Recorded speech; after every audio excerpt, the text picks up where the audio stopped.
Hello दोस्तों, आज के इस वीडियो में हम axis small cap versus Canara Robeco small cap mutual fund के बीच के डिफरेंस के बारे में बात करने वाले हैं।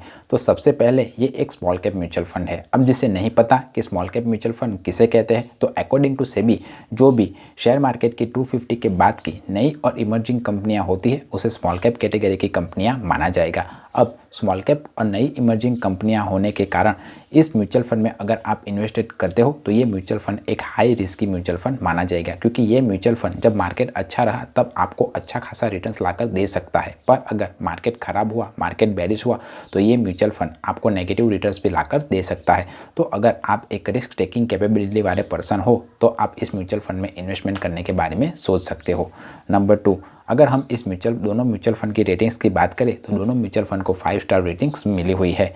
एसआईपी की बात करें तो आप दोनों म्यूचुअल अगर एक्सिस में आप स्टार्ट करवाना चाहो तो मिनिमम अमाउंट 500 रुपीज़ थी, और अगर कैनरा रोबेको के स्मॉल कैप म्यूचुअल फंड में आप अपनी एसआईपी स्टार्ट करवाना चाहो तो मिनिमम ₹1000 से स्टार्ट करवा सकते हो।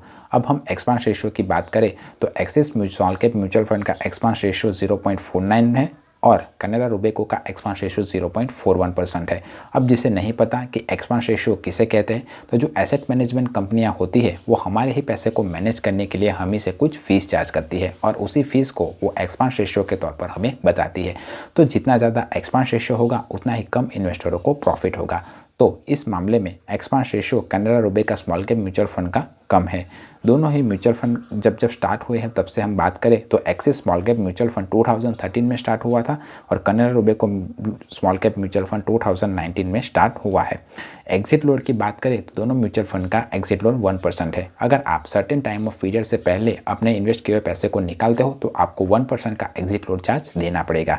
अब हम पास्ट रिटर्न्स की बात देखें तो एक्सिस स्मॉल कैप ने पिछले एक साल में 8.9%, जबकि कैनरा रोबेको स्मॉल कैप ने एक साल में 18.9%, 3 साल में एक्सिस ने 29.9% और कैनरा रोबेको ने 38.2%, 5 साल में एक्सिस ने 19.7% और कैनरा रोबेको के अब तक 5 साल नहीं हुए हैं। और अब तक हम देखें तो Axis small cap mutual fund ने 24.3% और Canara Robeco small cap mutual fund ने 30.6% का रिटर्न्स अपने इन्वेस्टरों को दिया हुआ है।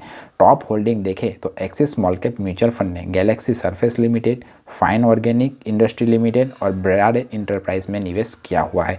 और अगर Canara Robeco small cap mutual fund की इन्वेस्टमेंट हम देखें तो उसने स्क्वाटरफर्ड इंडिया, शिफ्टी यूनियन बैंक और यूआरएल लॉजिस्टिक में अपनी इन्वेस्टमेंट को स्टार्ट की हुई है। अगर हम फंड मैनेजर की बात करें तो Axis small cap mutual fund का फंड मैनेजर अनुपम तिवारी है और Canara Robeco small cap mutual fund का फंड मैनेजर श्री दत्ता भानकुएलदार है। आपने इन दोनों म्यूचुअल फंड में से किस म्यूचुअल फंड में अपनी इन्वेस्टमेंट को स्टार्ट किया हुआ है, मुझे कमेंट करके बताइए। मैंने पर्सनली एक्सिस के स्मॉल कैप म्यूचुअल फंड में अपनी इन्वेस्टमेंट को स्टार्ट किया हुआ है। अगर ये मेरा वीडियो इन्फॉर्मेटिव लगा हो तो इस वीडियो को लाइक कीजिए और चैनल को सब्सक्राइब कीजिए। अगर म्यूचुअल फंड या फंड मैनेजर या शेयर मार्केट से रिलेटेड कोई और क्वेश्चन या क्वेरी हो तब भी आप मुझे कमेंट करके पूछ सकते हो। मिलते हैं अगले वीडियो में, तब तक के लिए बाय बाय।